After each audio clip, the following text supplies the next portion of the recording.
The dust was a second skin, a fine red powder that coated Eleanor Bennet's eyelashes and settled in the creases of her worn traveling dress.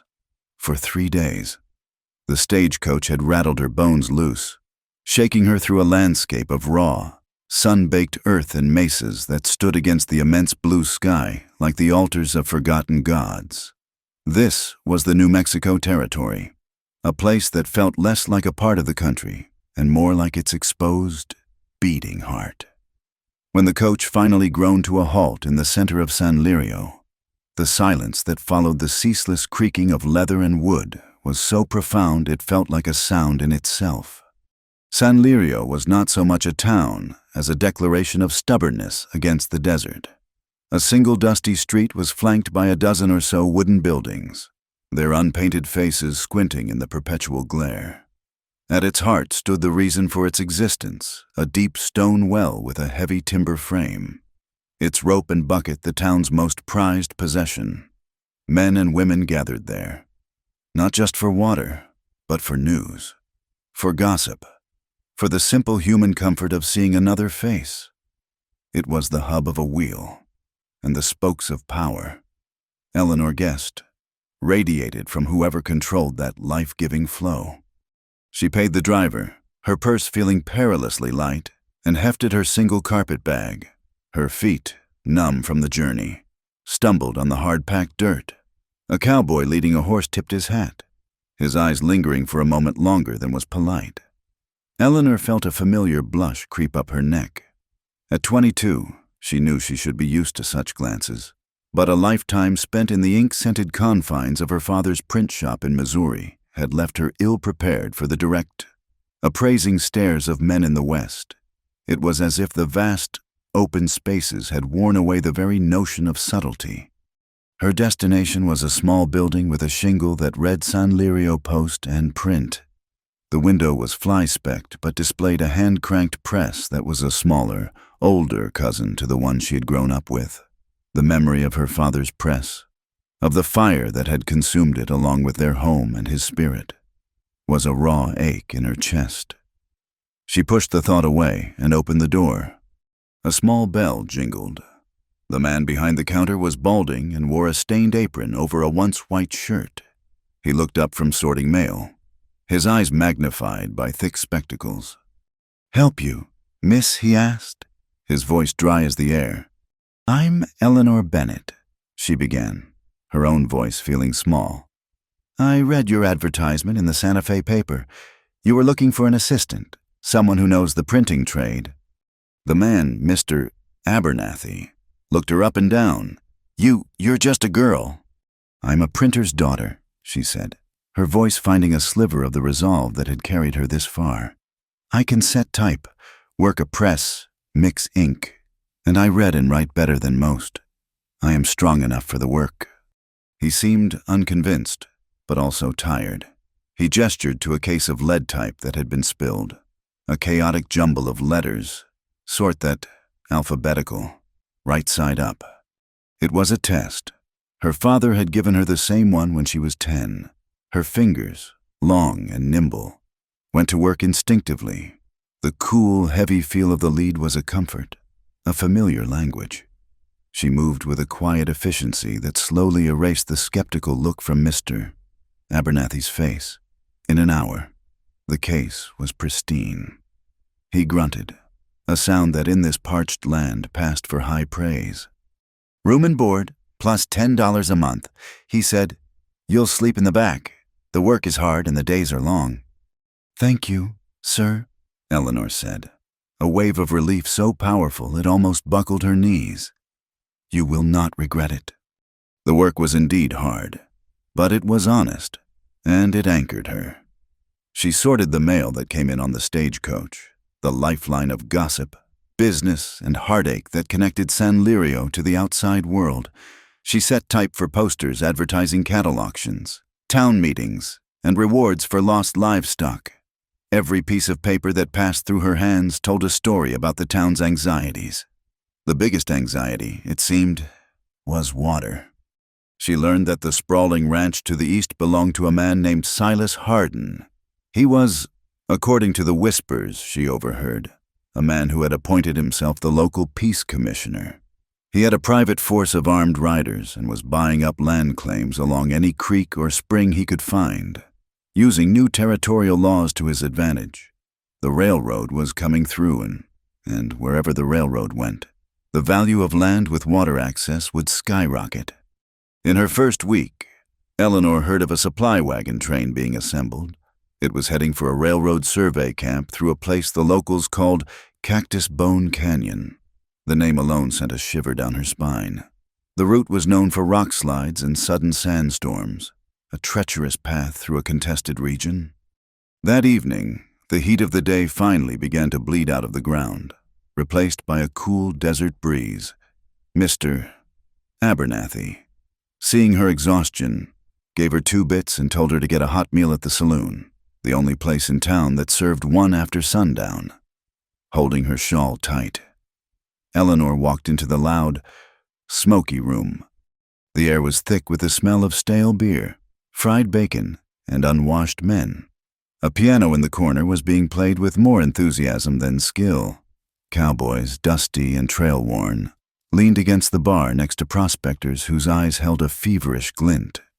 She found a small, empty table in a corner, feeling the gaze of nearly every man in the room fall upon her. She kept her eyes down, focusing on the scarred wood of the tabletop. A woman with a tired face and kind eyes took her order for stew and coffee. As she waited, Eleanor couldn't help but overhear the conversation swirling around her. They all seemed to circle back to the same topics: the price of beef, the lack of rain, and Silas Hardin. "Hardin stringing more wire up by Ojo Verde," one man said, his voice a low grumble. "Claims the whole stream is on his deed now." "That's Apache land, by rights," another countered, though he kept his voice low. The first man scoffed. "Rights? They don't have rights. They have appetites. Took 3 of my calves last week." A chorus of angry muttering rose from the bar. "It's always the Apache," another man spat. "My tools went missing from my claim 2 nights ago. Had to be them, sneaking around in the dark." "They're ghosts," someone added. "You never see them, just the trouble they leave behind." Eleanor felt a knot tighten in her stomach. It was the same blind, easy blame she had heard back in Missouri, just with a different target.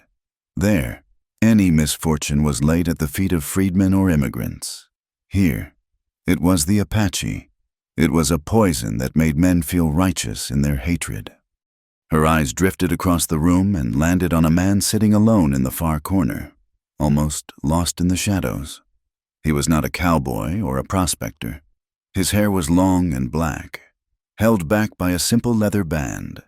He wore buckskin trousers and a plain cotton shirt, and his face, etched with lines that spoke of sun and sorrow, was still. He nursed a single glass of whiskey, his dark eyes missing nothing. He had the kind of profound stillness that made the loud posturing of the other men seem childish. He was native. That much was clear, though he did not look like the fierce caricatures from the dime novels her father used to print. His features were sharp, intelligent, and marked by a quiet dignity. As the accusations against the Apache grew louder and more fanciful, a ghost of a smile touched the man's lips. It was not a smile of amusement, but something deeper, laced with irony and a weariness that seemed as old as the mesas. He took a slow sip of his whiskey, his gaze sweeping over the angry, flushed faces, and said nothing. Eleanor found herself fascinated. Who was he? What tribe did he belong to? The men at the bar seemed to be talking about his people, yet he sat there, a silent, solitary judge of their ignorance. She noticed another man join him, sliding into the chair opposite. This newcomer was younger, with a lean, wiry build and a braid that hung down his back. He moved with an easy grace, and when he spoke to the older man, his voice was too low for her to hear, but she saw the way they interacted, a comfortable partnership built on few words. The stew arrived, and Eleanor ate quickly, the food tasteless in her mouth. The talk of the wagon train through Cactus Bone Canyon started up again. "They're taking a big risk," a man with a graying beard said. "Hardin's sending a few of his own riders for protection, but that canyon is bad country." "Protection from what, the rocks?" another laughed.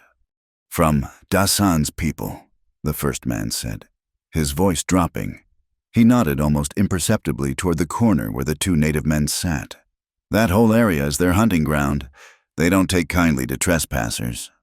So the quiet man's name was Dasan, an Apache, the one they all feared and blamed. He showed no sign of having heard his name, but Eleanor felt a current pass through the room, a subtle shift in tension. The younger man, however, looked up, his eyes meeting Eleanor's across the saloon for a fleeting second. His expression was unreadable, calm and knowing, before he turned his attention back to his companion. Eleanor finished her meal, paid the woman, and slipped out of the saloon, the cool night air a welcome relief on her hot face. The arguments and accusations faded behind her, but the image of Dasan's quiet, knowing smile stayed with her. He was a puzzle, a silent contradiction to the loud, ugly rumors that defined him in this town. Back in the small room behind the print shop, she looked at the heavy iron press. It was a machine for spreading words, for giving voice to ideas. Her father had believed in the power of the printed word to uncover the truth. He had printed a story about a corrupt politician, and for his trouble, his press and his life had gone up in flames. The lesson had been a bitter one. Truth was a dangerous thing to handle. It could burn you. But as she thought of the men in the saloon, their faces twisted with baseless conviction, and of the quiet Apache in the corner, a spark of her father's defiance kindled within her. The town of San Lirio ran on two things: the water from its well and the stories it told itself. Right now, it seemed to Eleanor, both were in danger of being poisoned. The wagon train was leaving in 2 days for Cactus Bone Canyon, and she felt an inexplicable pull, a reporter's instinct she didn't know she possessed, to see the truth for herself. Mr. Abernathy was not a man given to flights of fancy. When Eleanor proposed accompanying the wagon train to write a piece for a potential territorial newspaper, his first reaction was to call her a fool. "It is a fool's errand," he stated, polishing his spectacles with a scrap of cloth. "You are a printer, not some adventurer. That is dangerous country." "That is why it is a story," Eleanor countered, trying to keep the tremor from her voice. "People in the East, they read dime novels about gunfights and gold, but they do not know about the real West. They do not know about the struggles for water, or how towns like this survive. It would be an account of real life." He saw the stubborn set of her jaw, a look he was beginning to recognize. Perhaps he also saw a reflection of the yearning that had brought him, and so many others, to this unforgiving land. He sighed, a dusty exhalation of defeat. "I will give you an advance on your wages," he said gruffly, "but if you get yourself into trouble, do not expect me to come riding to your rescue. And I want 500 words on the logistics of freighting, not on wildflowers or sunsets." 2 days later, Eleanor sat perched on the buckboard of the lead supply wagon, a small notebook and pencil clutched in her hand. The wagon train was an impressive sight, a dozen heavy carts laden with barrels of flour, crates of tools, and sacks of grain, each pulled by a team of 6 mules. The air was filled with the jingle of harnesses, the crack of whips, and the shouted curses of the teamsters. A handful of riders, men in the employ of Silas Hardin, flanked the convoy, their rifles resting in scabbards on their saddles. They were hard-faced men who rode with a proprietary air, as if the very land they crossed belonged to them. The morning was deceptively beautiful. The sun climbed a sky of flawless turquoise, and the air was still and clear.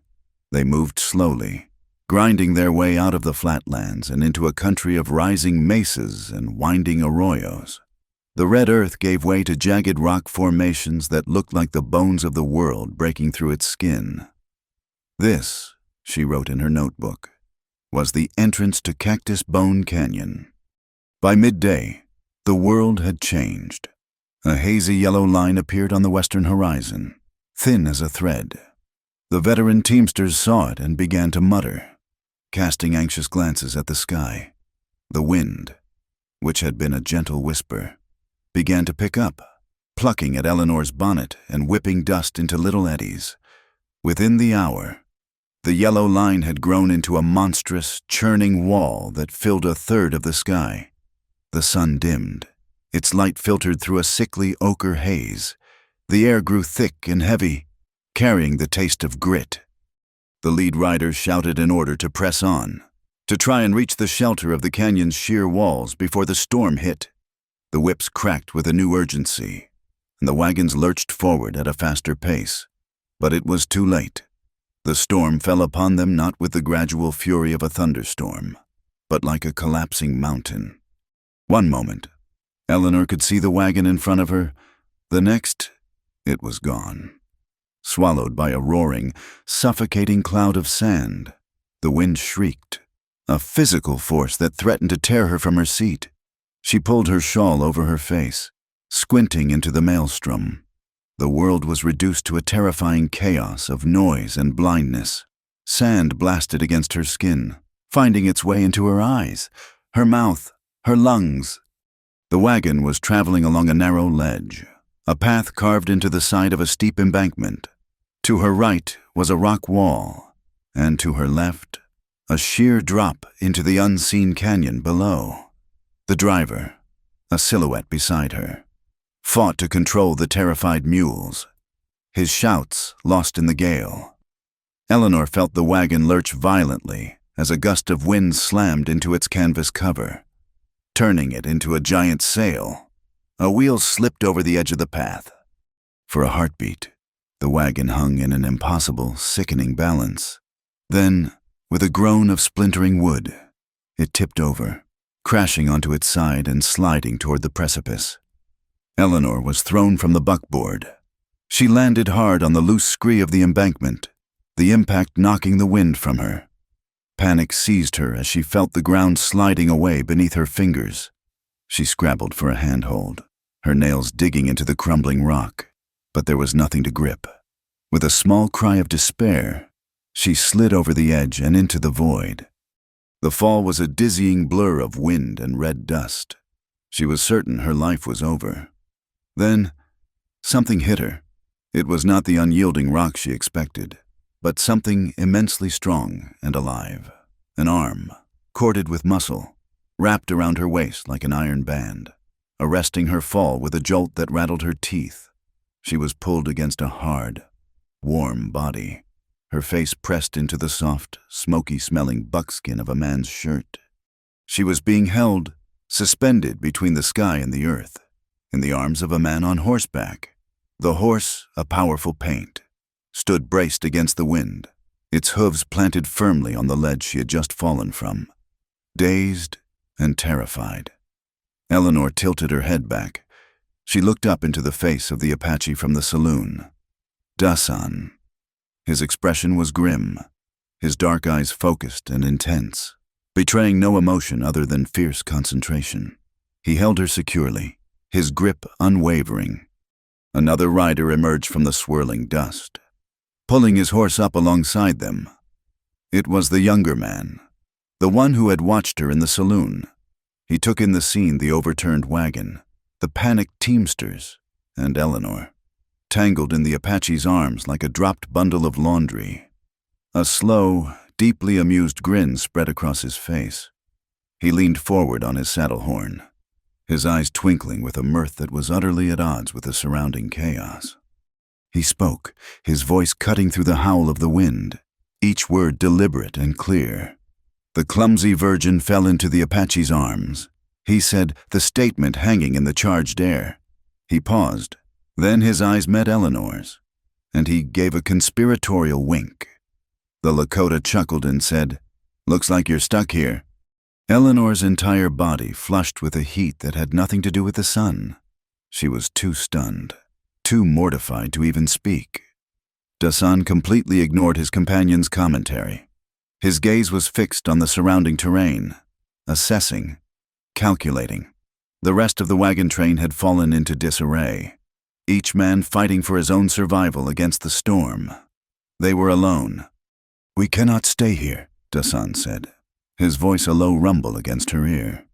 He shifted his weight, and with a strength that seemed impossible, guided his horse away from the edge, moving with a sureness that defied the blinding conditions. Chaska, the Lakota, fell in behind them without a word, his brief moment of humor gone, replaced by a watchful vigilance. Dasan seemed to navigate by instinct, leading them away from the wreckage and toward a dark slash of rock that rose like a fortress wall. He dismounted in a sheltered alcove, lifting Eleanor down as if she weighed nothing. Her legs, when they touched the ground, felt as reliable as jelly. He gestured toward a narrow fissure in the rock face, an opening barely visible in the gloom. Inside, the roar of the storm was instantly muted to a low, mournful moan. The air was cool and still. It was nearly pitch black, but as her eyes slowly adjusted, Eleanor could make out the shape of a small cavern. She heard the gentle, rhythmic sound of dripping water. Dasan produced a flint and steel, and with a few practiced strikes, brought a tiny flame to life on a piece of tinder. He lit a small, well-used stub of a candle, and the warm light pushed back the shadows. In the flickering glow, Eleanor saw that they were in a small, dry cave. At the back, from a hairline crack in the stone, a steady trickle of clear water seeped out, collecting in a shallow, sand-filtered pool. It was a secret place, a hidden source of life in the midst of the desolate canyon. Her heart was still hammering against her ribs from the fall. The rescue, the sheer strangeness of it all. She looked at Dasan, then at Chaska, who was peering out the entrance, ensuring they had not been followed. The pieces began to click into place in her mind, connecting the saloon whispers with her current reality. "This place," she began, her voice hoarse. "This canyon, Ojo Verde, this is Apache land, is it not?" Dasan turned from the pool of water, his face a stoic mask in the candlelight. He gave a single, slow nod. "The route the wagons took was no accident," he said, his voice low and flat. "It passes through the heart of the valley where my people have gathered water for more seasons than can be counted. Silas Hardin does nothing by accident. He wants this land. He wants this water. He will use his new laws to put his survey stakes in the ground and claim it all." He paused, his dark eyes meeting hers. "This supply run is a lie. I believe it is a pretext, a trap." The full weight of her situation descended upon Eleanor. This was no longer a simple story about freighting. She had fallen, quite literally, into the epicenter of the conflict. The men from the wagon train would think she was lost to the storm. Or worse, she was alone with two native men who were in direct opposition to the powerful Silas Hardin. Chaska turned back from the entrance, his expression now serious. "You meddle with a man's water? You are meddling with his life," he said, his voice stripped of its earlier teasing tone. "That is how wars begin out here." Eleanor looked from Chaska's grim face to Dasan's resolute one. Her gaze fell upon the small, precious pool of water, the lifeblood of this land, hidden beneath the surface of a violent storm. Fear was a cold knot in her stomach, but beneath the fear was something else. A stubborn spark of defiance she inherited from her father. She thought of the lies told so easily in the saloon and the vital truth hidden in this cave. She thought of her notebook, now likely lost to the wind. But the story was no longer on paper. It was here, in this cavern, with these two men. "I want to write what is really happening," she said, her voice surprisingly steady. She had come west seeking a new start, and had found a cause instead. The wind howled outside, but in the quiet of the cave, a different kind of storm was just beginning to gather. The sandstorm blew itself out by morning, leaving behind a world scoured clean and silent. A new, fragile light filtered into the canyon, illuminating a landscape of surreal beauty and devastation. The wrecked wagon lay splintered against the rocks below the ledge, its cargo of flour and grain forming pale, ghostly drifts in the red sand. There was no sign of the teamsters or Hardin's riders. "They will have gone back to San Lirio," Dasan said. His voice flat. He stood at the cave's entrance, studying the scene with an unreadable expression. "They will have a story to tell. A story of a terrible storm and a poor girl lost to the canyon." Eleanor shivered, though the air was already warming. The thought of being a ghost in her own story, a convenient tragedy to be mourned and forgotten, was deeply unsettling. "But what about the trap you mentioned?" she asked. The storm was the trap's first tooth. Chaska answered, joining them. He had been out scouting the immediate area. "It scatters the convoy. It creates confusion. Now, Hardin's men are free to do their real work without witnesses." "We must see what that work is," Dasan said, turning his gaze eastward, deeper into the canyon. They traveled on foot, the men moving with a silent, ground-covering rhythm that Eleanor struggled to match. Her city shoes were no match for the rocky terrain, and more than once she stumbled, her ankle turning on a loose stone. Yet each time she pushed herself back up, her jaw set with a stubbornness that earned a flicker of something akin to respect in Chaska's watchful eyes. Dasan said nothing, but he slowed his pace just enough for her to keep up. After an hour, he held up a hand, and they took cover behind a jumble of sun-bleached boulders. Below them, the canyon widened into a small, green valley, a startling splash of life in the arid landscape. A stream, Ojo Verde, snaked through a stand of cottonwood trees, its water glinting in the sun. It was an oasis, and in the middle of it were 4 of Silas Hardin's riders. They were not tending to their horses or resting. They were working, driving heavy wooden stakes into the ground along the banks of the stream. Each stake was topped with a small, brassy plate that caught the light. "Survey markers," Eleanor whispered, recognizing them from posters she had set for the Territorial Land Office. "Lies," Dasan corrected her softly. "Those stakes are his words. He is writing his name on our water." They watched for hours as the men methodically marked out a large swathe of the valley, effectively claiming the entire stream and the surrounding grazing land. The act was so brazen, so clinical, it felt more violent than a gunshot. When the men finished, they gathered their horses and rode out, not back toward the wrecked wagon, but deeper into the territory. "They will make camp, then one will ride for town with the news," Dasan predicted. "We follow." Following them was a tense, painstaking affair. Dasan and Chaska moved like shadows, using every fold in the land for cover. Eleanor did her best to copy them, her initial clumsiness slowly giving way to a focused concentration. The sun was merciless, and her throat grew parched, but she did not complain. As dusk began to settle, tinting the canyon walls in shades of purple and rose, they found a high vantage point overlooking a small, sheltered cove where Hardin's men had made camp. They built a fire, its smoke rising straight into the still evening air. The men were relaxed, laughing and sharing a bottle of whiskey as they cooked their dinner. There was no sense of urgency, no sign that they were in hostile territory. Then, as darkness fell completely, the mood in the camp shifted. The men grew quiet. One of them, a lanky man with a drooping mustache, stood up and walked to the edge of the firelight. He stood there for a long moment, looking out into the blackness. Another rider, a heavy-set man, picked up his rifle. He did not aim it. He pointed it toward the sky and, without warning, fired. The shot echoed through the canyon like a crack of thunder. Simultaneously, the lanky man cried out and clutched his shoulder, staggering backward dramatically before collapsing to the ground. The other 2 men rushed to his side with a great show of alarm.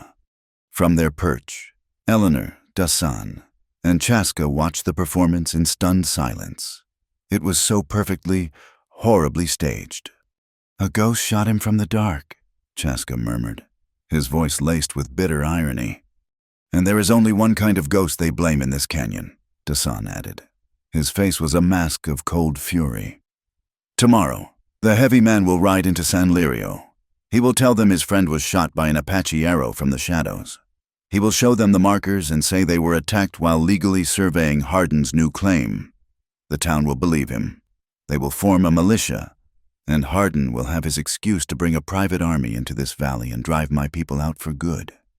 A cold dread washed over Eleanor. This was her father's story, retold under a different sky. A powerful man, twisting the truth, using fear as his weapon. The memory of the fire, the smell of burning paper and wood, the sight of her father's broken face, rose up in her so vividly she felt a wave of nausea. She wanted to run, to go back to the simple, safe world of ink and lead type, to leave this land of violent lies behind. But when she looked at Dasan's face, she saw not just anger, but a profound and weary pain. She saw the history of 1,000 such lies written in the lines around his eyes. He was not just fighting for water. He was fighting for the very right to exist, to not be erased by another man's greed. Her fear did not vanish, but it was joined by a surge of indignation that was stronger. "They cannot be allowed to tell that story," she said, her voice a fierce whisper. They waited until the camp was quiet and the fire had burned down to embers before they slipped away.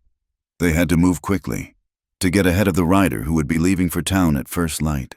They moved through the moonless night, a disorienting landscape of deep shadows and pale, ghostly rock.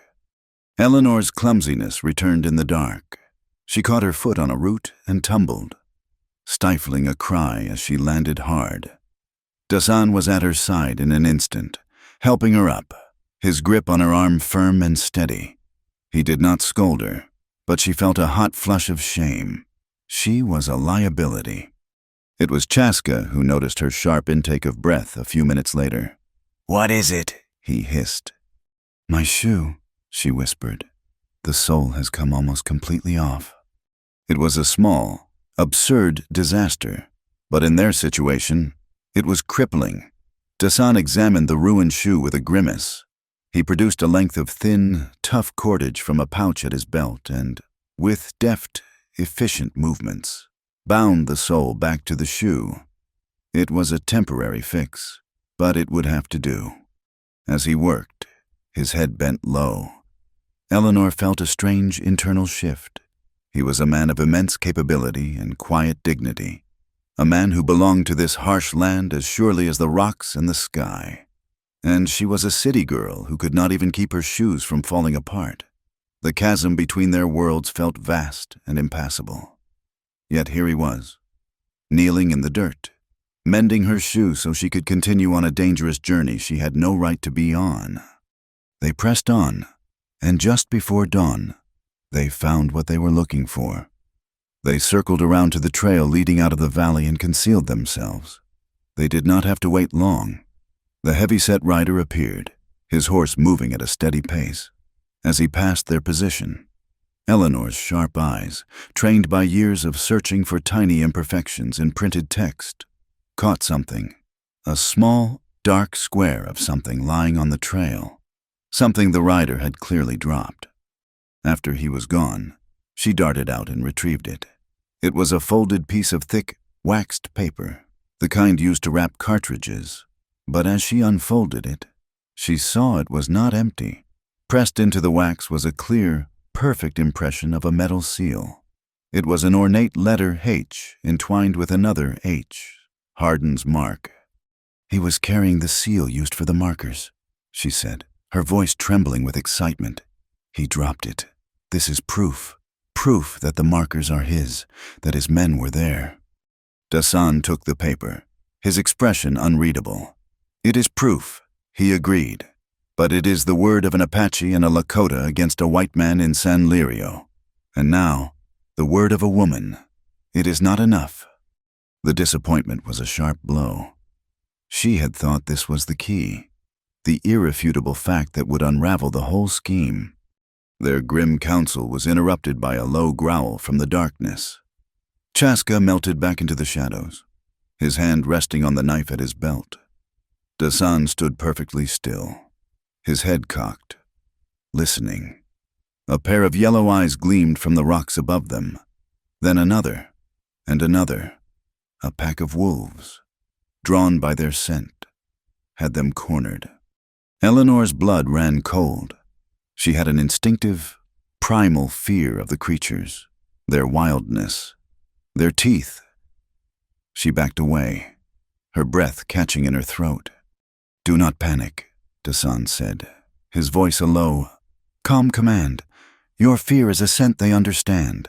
Breathe slowly, through your nose." He moved with unhurried grace, gathering a small pile of dry grass and twigs. He added some greener branches to the pile. Striking his flint, he created a spark, nursing it into a tiny flame. The fire that grew was small and produced very little smoke, a trick of a man who knew how to remain unseen. The wolves watched, their eyes glowing, but they kept their distance from the small flame. The pack leader, a large gray male, took a hesitant step forward, a low rumble in its chest. Dasan did not reach for a weapon. He pursed his lips and let out a low, whistling sound.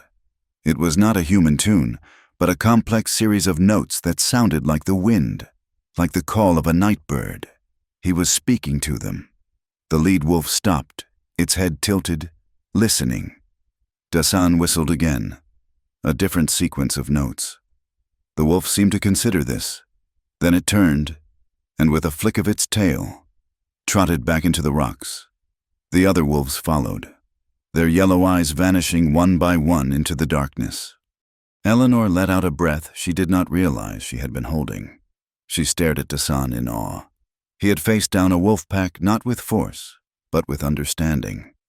They sat by the small, smokeless fire, the silence of the canyon settling around them again. The immediate danger was past, but the larger one remained. "I must send a message to the elders," Dasan said, more to himself than to them. A warning, and a request for counsel. He picked up a piece of charcoal from the fire and a flat, smooth stone, and began to make marks on it. The characters were angular and symbolic, a language Eleanor did not understand. She watched him for a moment, then spoke. "If you are writing a formal petition, the words must be chosen carefully. The territorial government respects its own laws, at least on paper. A well-argued letter can be a more powerful weapon than a rifle." He looked up at her, a flicker of skepticism in his eyes. To him, she was the clumsy outsider. "I know the law," she said quietly. "My father made sure of it. He said if you are going to print the truth, you had better know the law that is meant to protect it." She took a piece of paper and a pencil stub from her small satchel, which she had managed to save in the crash. "Tell me what you want to say," she said. "Tell me about the treaties you hold, about the generations who have used this water. Tell me your truth. I will help you write it in their language." He hesitated for a long moment. Trust did not come easily to him, and he was being asked to trust a member of the people who had taken so much from him. But he looked at her clear, honest eyes, and at the wax paper with hardened seal that she still held, and he made a decision.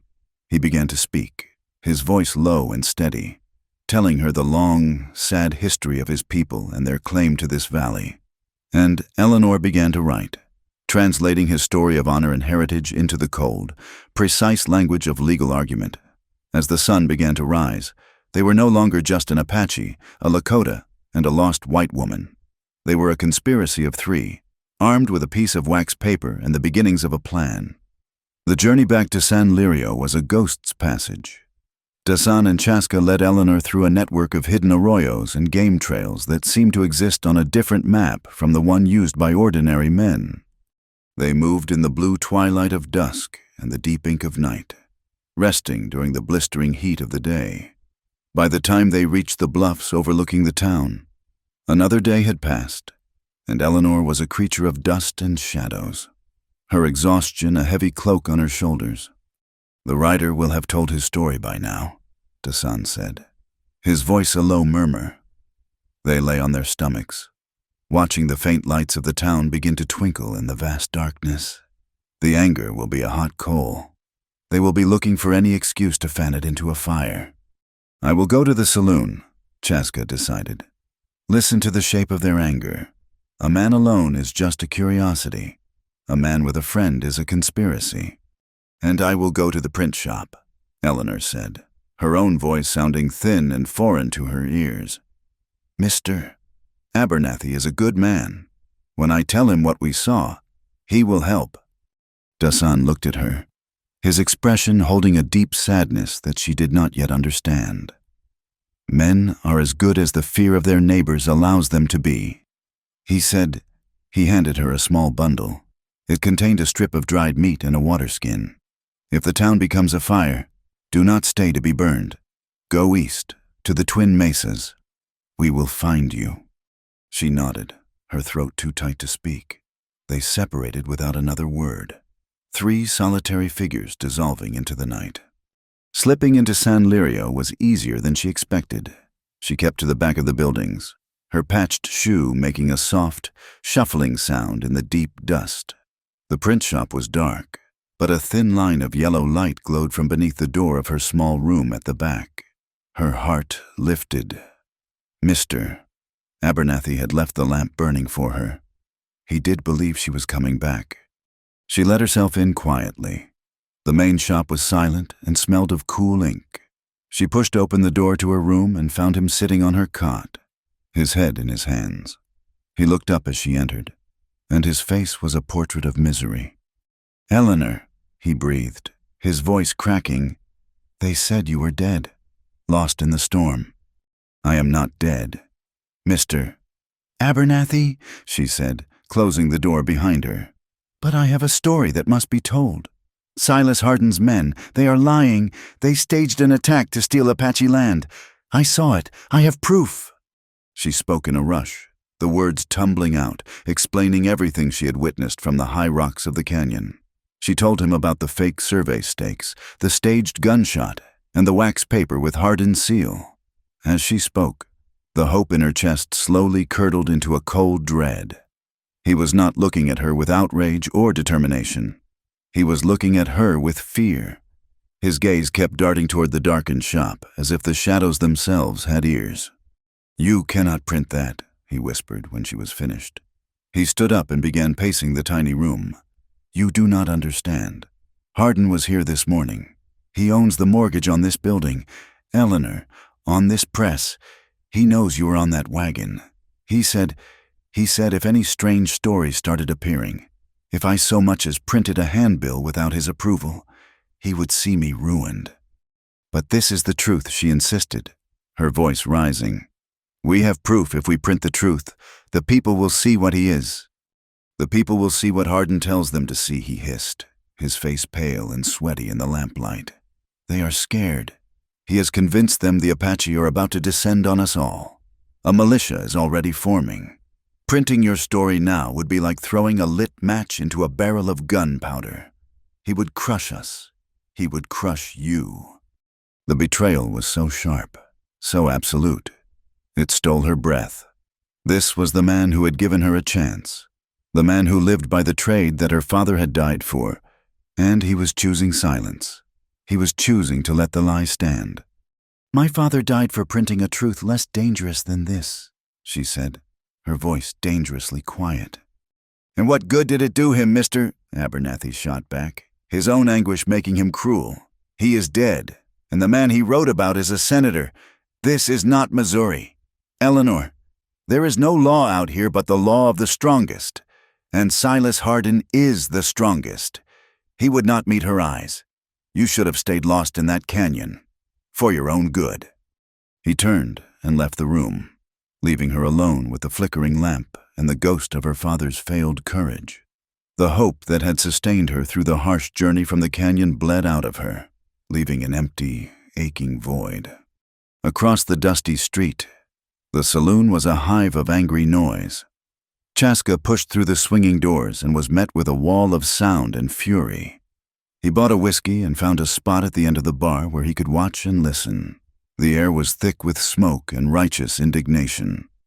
The heavy-set rider from Hardin's camp was holding court, his voice booming as he recounted the tale of the unprovoked attack for the 10th time. Amos just stood up to stretch his legs, and wham, the man said, slapping the bar for effect. An arrow out of the black. No sound, no warning, just cowardice. It was not an arrow, a man next to Chaska muttered. I helped the doctor dig a bullet out of his shoulder this morning. Arrow, bullet. What is the difference? Another man slurred. It was an Apache who fired it. Everyone knows it. Silas Harden says it is time to stop talking and start acting, the rider declared, his voice rising to a roar. He says we need to ride into that canyon and teach those savages a lesson about property rights they will not forget. A cheer went up from the crowd. Men pounded their fists on tables, their face flushed with whiskey and a lust for simple, violent solutions. Chaska took a slow sip of his own drink, his expression impassive. He waited for the noise to subside, for a small lull in the storm of anger. Then he spoke, his voice quiet but carrying a strange, resonant quality that cut through the remaining din.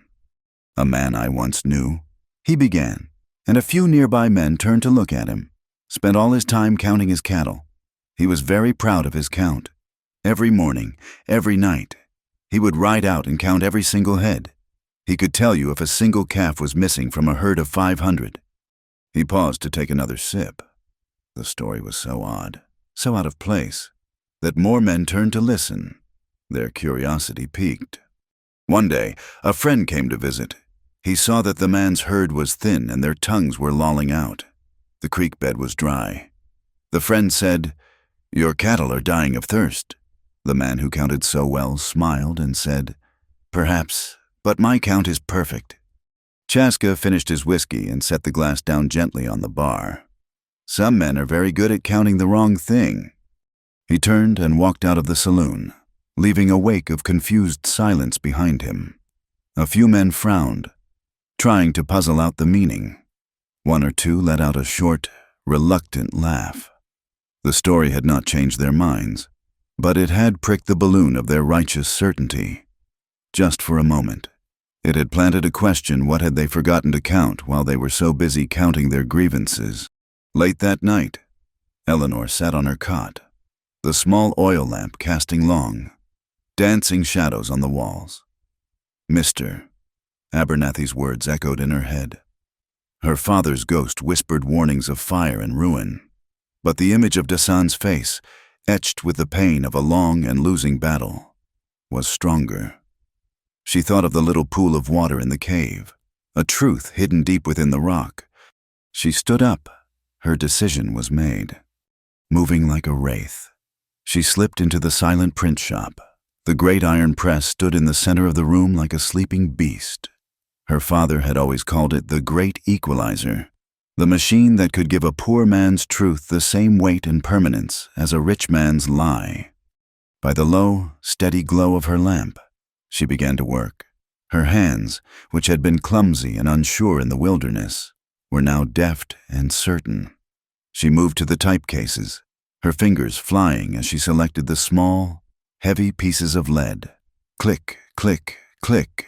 Each letter was a small rebellion. She did not have much type to work with in the right font, so she kept her message short, direct, and powerful. The Morning News, she set for the title. An account of events in Cactus Bone Canyon.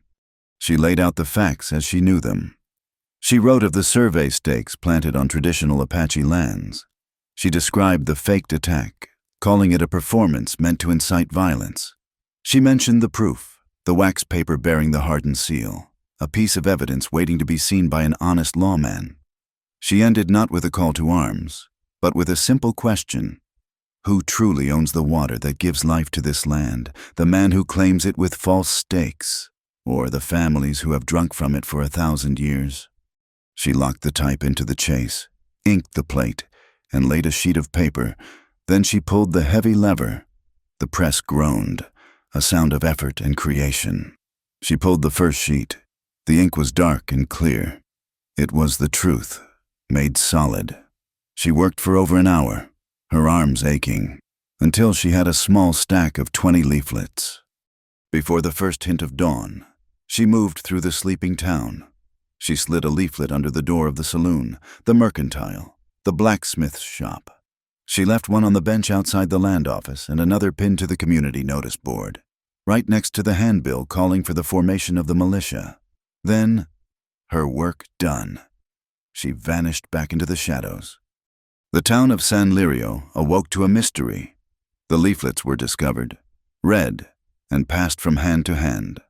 Some men crumpled them up, dismissing them as lies. Others read them with furrowed brows, the words resonating with Chaska's strange story from the night before. A seed of doubt had been planted. It did not take long for Silas Harden to arrive. Flanked by his riders, he was a big man, with a face that looked like it had been carved from granite. He tore the leaflet from the notice board, his eyes blazing with fury. "Lies!" he roared, his voice carrying across the street. "Slander from a runaway girl who has clearly fallen in with the very savages who attacked my men. I am offering a reward of $50 for any information leading to the capture of the woman. Eleanor Bennett. She is a traitor and a liar, poisoning this town against its protectors." The pronouncement sent a new wave of fear and suspicion through the town. Neighbors looked at each other with distrust. The small voice of the leaflet was in danger of being drowned out by the roar of the powerful man. The tension found its focus later that morning. A small boy, no more than 7 years old, was standing in the alley beside the mercantile, carefully sounding out the words on one of the leaflets. He was a quiet child, with his mother's Mexican features and his father's Apache eyes. A few of Harden's men saw him. "Look there," one of them sneered. "The little half-breed is reading his family's propaganda." They advanced on the boy, their boots heavy in the dust. A small crowd gathered, their faces hard and accusing. The boy, seeing the circle of angry men closing in, backed away until he was pressed against the rough wood of the alley wall. He clutched the paper to his chest, his eyes wide with terror. He had done nothing wrong, but he was a symbol, and the crowd's anger, fed by Harden's words, needed a place to land. No one moved to help him. The good people of San Lirio stood by, their courage failing them. Then, a figure emerged from the mouth of the alley. It was Dasan. He had appeared from nowhere, moving with a silence that was more commanding than a shout. He did not look at the armed men. He did not look at the frightened townsfolk. His gaze was fixed on the terrified child. The crowd instinctively parted before him. He walked through their midst as if they were not there. He knelt before the boy, who looked up at him with a mixture of fear and awe. Dasan did not speak. He simply held out his hand. After a moment's hesitation, the boy took it. Dasan stood, gently lifting the small child into his arms. He turned, the boy held securely against his chest, and faced the crowd. He still said nothing. His face was calm, but his eyes held a profound and unflinching sorrow. He looked at each man, his gaze holding them, questioning them, shaming them. His silence was a judgment more powerful than any weapon. It asked a single, damning question. "Is this who you are?" A few of the men broke his gaze, looking down at their boots in shame. The anger in the alley seemed to evaporate, replaced by a heavy, uncomfortable silence. Dasan held their eyes for a moment longer, then turned and walked away, carrying the child out of the darkness of the alley and into the clean, bright sunlight. Dasan's quiet defiance in the alley did not stop the militia. It only delayed it, like a river temporarily dammed. The town's fear and anger soon found its way around the obstacle of his silent dignity. Silas Harden was a master of such currents. He stoked the embers of resentment, reminding the townsfolk of missing tools and lost calves, weaving the leaflets into a grand conspiracy of sabotage and betrayal. By the next afternoon, a posse of 24 men, their faces grim and their rifles cleaned, rode out of San Lirio. They were shopkeepers and blacksmiths, men who knew the weight of a ledger better than the weight of a gun, now transformed into an instrument of Harden's will. Eleanor, Chaska, and Dasan watched their approach from a high ridge. The column of riders kicked up a long, lazy plume of dust, a smudge of righteous fury against the vast, indifferent landscape.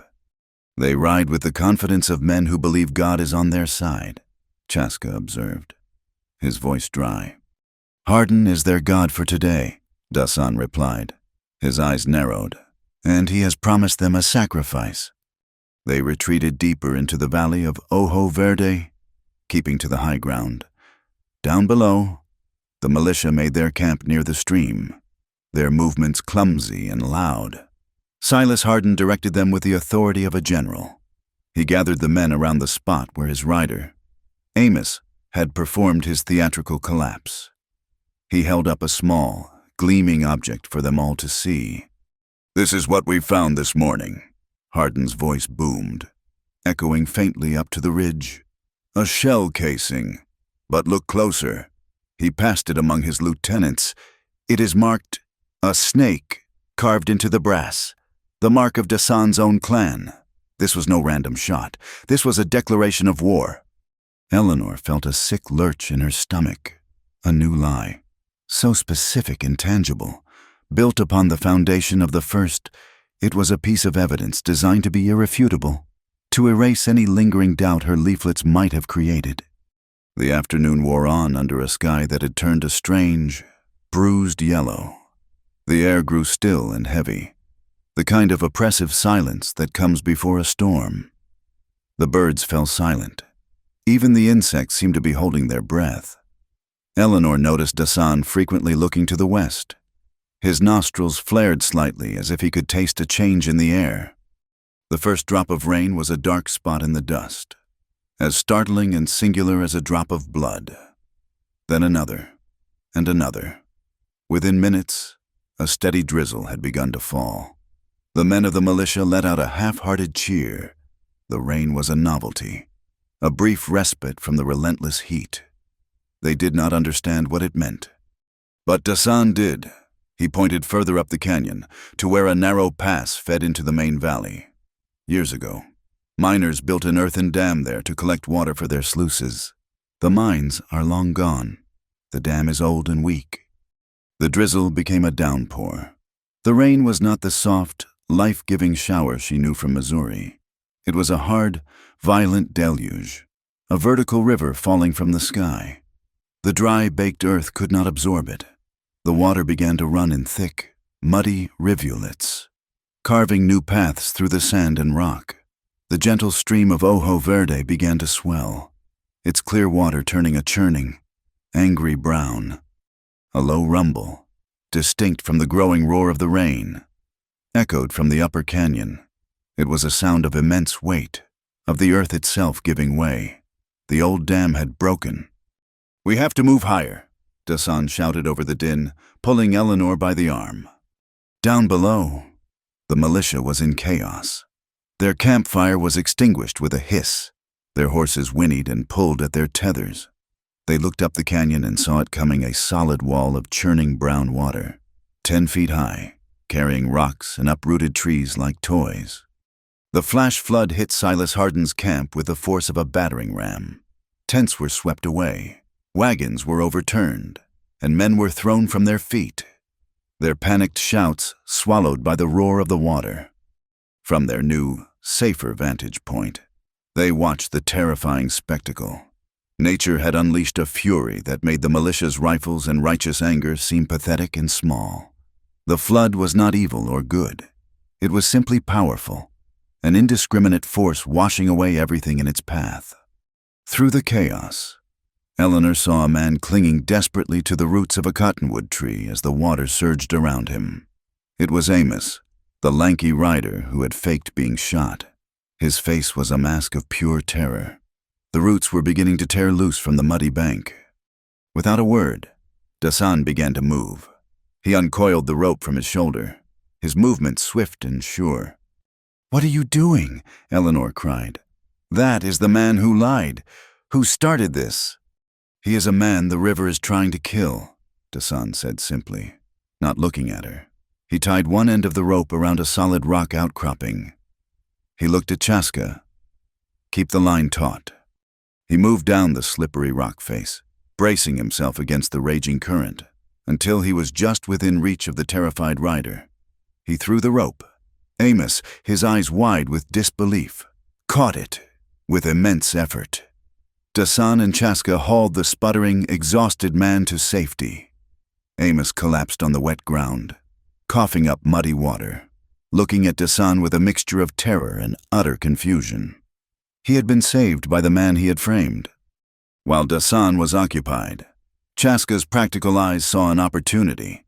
The main force of the flood had torn through Hardin's command tent, scattering its contents. "Stay here," he said to Eleanor. "Keep watch." He moved like a water snake through the receding flood, his feet sure on the treacherous ground. Eleanor's gaze followed him, but was then drawn to something else. A large, leather-bound satchel had been washed up against a rock, its contents spilling out, papers, maps, and a small, heavy object that glinted in the gray light, driven by an impulse she did not understand. She scrambled down the rocks to retrieve it. It was a heavy silver ring, intricately carved with the same design from the wax paper, an H entwined with another H. Silas Hardin's ring. She shoved it deep into her pocket just as Chaska returned, a sheaf of soaked papers in his hand. They were the original, fraudulent survey maps of the valley. "He will not be able to file his claim without these," Chaska said with grim satisfaction.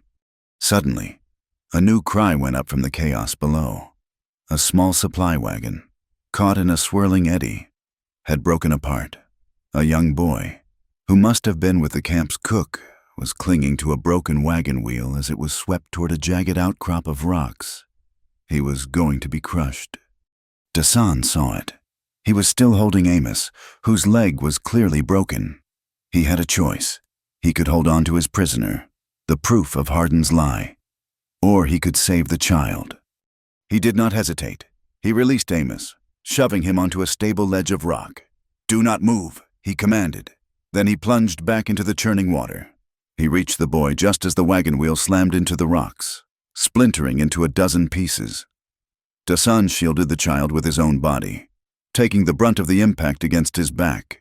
He emerged from the water, bruised and battered, but with the boy held safely in his arms. On the far side of the flooded creek, Silas Hardin had managed to pull himself onto a high bank. He stood there, soaked and raging, his face a thunderous mask. He saw Dasan emerge from the water with the child. He saw the Apache, the man he had designated as the enemy, holding the boy. And in that moment, Hardin's mind, incapable of seeing an act of honor, saw only an opportunity. "He has the boy," Hardin roared, his voice carrying over the receding flood. "The Apache has taken the child. He is kidnapping him." The lie, monstrous and immediate, cut through the air. The scattered members of the militia, dazed and confused, heard their leader's voice. They saw the image he wanted them to see: the savage, clutching a helpless child, a perfect justification for all their fear and hatred. The rain began to soften, the sky to lighten. The flood had passed, leaving behind a landscape of mud and ruin. Chaska helped Eleanor back to the shelter of an overhanging ledge. Dasan joined them moments later, having delivered the boy to his weeping mother downstream before disappearing back into the rocks. Eleanor was shaking uncontrollably, a deep, bone-rattling chill that was only partly from the cold, the violence of the water, the desperate rescues, the sheer, malevolent ugliness of Hardin's final lie. It had all stripped away her last reserves of strength. They found a small, dry recess in the rock, and Chaska, with his usual efficiency, managed to start a small, sputtering fire. Eleanor huddled close to it, wrapping her arms around herself, but she could not stop trembling. Dasan watched her, his expression unreadable. He had seen men, strong men, break under less strain. He saw her grit, her stubborn refusal to be defeated, warring with the shock that was coursing through her body. He said nothing. He simply sat down beside her, so close she could feel the warmth of his body. He took her hands, which were as cold as ice, and held them between his own. His hands were rough and calloused, but his touch was surprisingly gentle. He did not speak, did not offer empty words of comfort. He just held her hands, enclosing them in his, patiently sharing his warmth. It was an act of profound and simple kindness. Eleanor looked up at him, at his calm, steady profile illuminated by the firelight. In his eyes, she saw not pity, but a deep and quiet understanding. He saw her, not as the clumsy girl who fell from a cliff, but as the woman who had followed him into the heart of a storm and had not flinched from the truth. The shaking began to subside, replaced by a slow, spreading warmth that had nothing to do with the fire. It was the warmth of a trust being forged in the heart of chaos, a fragile shelter against the flood. The floodwaters receded as quickly as they had come, leaving the valley floor a scarred canvas of mud, debris, and broken ambitions. The San Lirio militia was a scattered, demoralized force. Several men were injured, their supplies were lost, and their thirst for a righteous fight had been washed away by the terrifying, impartial power of the river. Silas Hardin's lie about the kidnapped boy still hung in the air, but it had lost its potency, overshadowed by the immediate reality of survival. In the quiet shelter of their rock alcove, a new strategy was forged. The raw emotion of the crisis gave way to a cold, clear-eyed purpose. "The men of San Lirio will not follow Hardin now," Dasan said, his voice low and raspy from the strain of the previous day. "They are scared. They have seen that this land has its own laws, but Hardin will not quit. He will go to the territorial capital. He will use his money and his influence to make his lies official." "Then we must get there first," Eleanor said, her hands now steady. The ring in her pocket felt heavy, a small, solid piece of the truth. "We must present our evidence to a real judge, not a jury of angry men in a saloon." Chaska shook his head. "The capital is a week's ride. Hardin will send a man on his fastest horse. We cannot beat him there." He looked out from their shelter, his eyes fixed on a distant point to the north. "But the county seat is only 2 days, and the deputy clerk there, a man named Gable, owes me a favor. I pulled him from a blizzard when I was riding for the railroad. He is a man who loves his books of rules more than he loves money or fear." A rare, thin smile touched his lips. "He is precisely the kind of man we need." It was decided.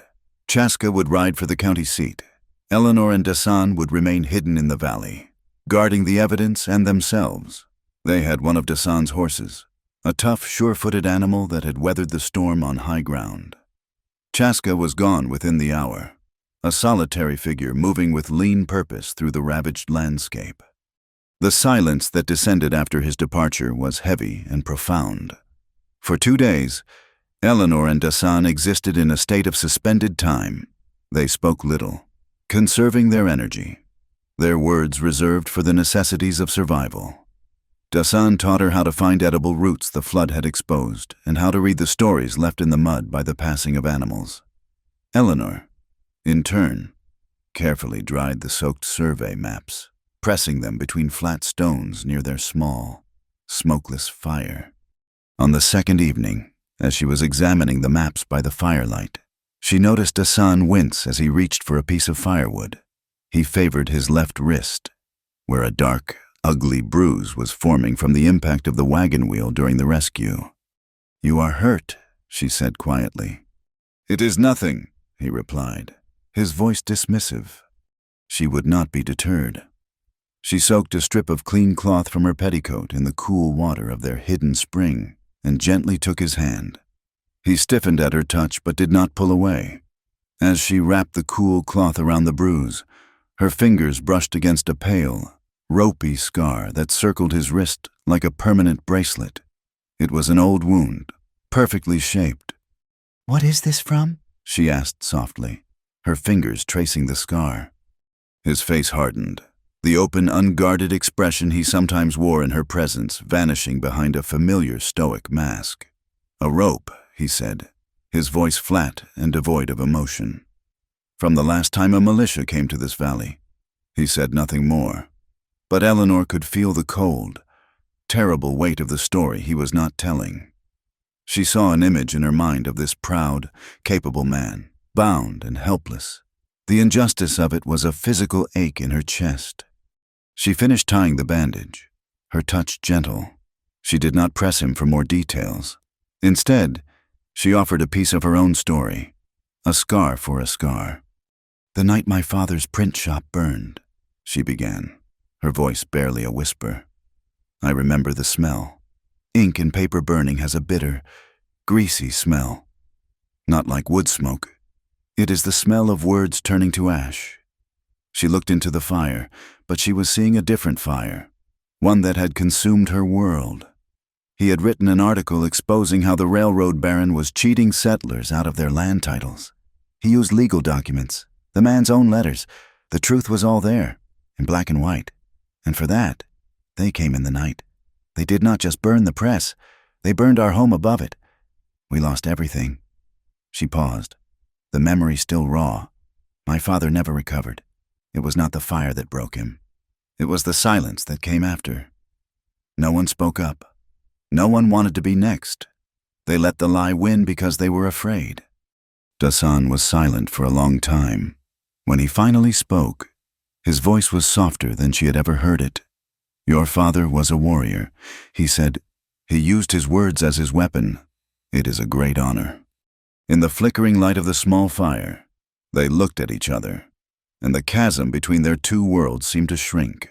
They were the children of defeated warriors, left to fight the same battles, armed with the same fragile hope that the truth, if spoken clearly enough, might finally matter.